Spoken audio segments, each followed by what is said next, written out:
नमस्कार दोस्तों, सभी पेंशन भोगियों और केंद्रीय कर्मचारियों का मैं एक बार फिर से हार्दिक स्वागत करती हूं। दोस्तों, आज हम पेंशन जो रिवीजन होना है उस पर आपको डिटेल्ड अपडेट देंगे कि कितनी बढ़ोतरी आपकी पेंशन में होगी, बेसिक पेंशन में। इसी के साथ जो हमारे पेंशन धारकों की कन्फ्यूजन है, यानी कि OROP 1 और 2 एरियर की, आपको एरियर का भुगतान किस प्रकार से किया जाएगा और कितने समय का जो आपका होगा वो एरियर दिया जाएगा, इस पर हम आपको डिटेल्ड अपडेट देंगे। सभी पेंशन धारकों की सारी कन्फ्यूजन इस वीडियो में आपकी क्लियर की जाएंगे। वीडियो को एंड तक जरूर देखें। चलिए दोस्तों, बिना किसी देरी के हम वीडियो को स्टार्ट करते हैं।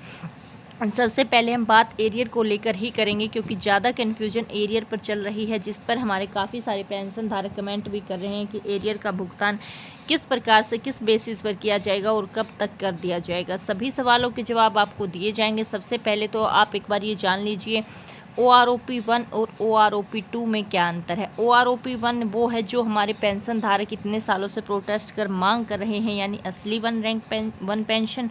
और OROP 2 यानी जो केंद्र सरकार ने लागू कर रखी है वो वाली OROP 2। हालांकि अब सुप्रीम कोर्ट ने इस वाली OROP को ही सही माना है जो केंद्र सरकार ने लागू करी है।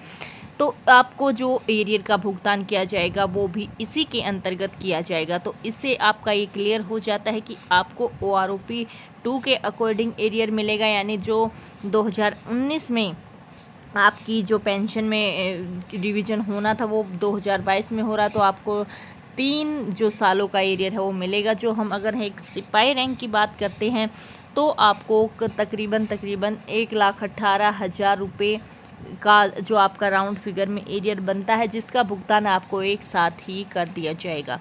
तो OROP 2 के एरियर को लेकर ये बात क्लियर हो गई है कि आपको 3 साल यानी 36 मंथ्स का एरियर दिया जाएगा।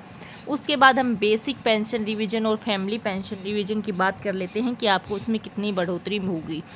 तो ये हम क्वालिफाइंग सर्विस रैंक्स के अकॉर्डिंग करेंगे।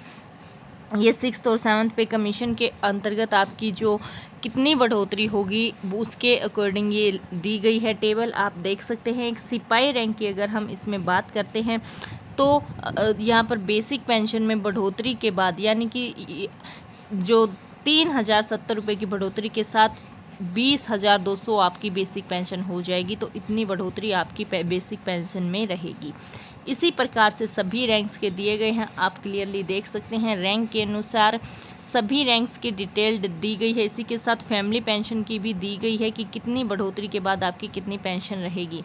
तो हम नायक के पोस्ट की अगर बात कर लेते हैं तो 3,023 रुपये की बढ़ोतरी के साथ आपकी पेंशन 21,450 रुपये रहेगी।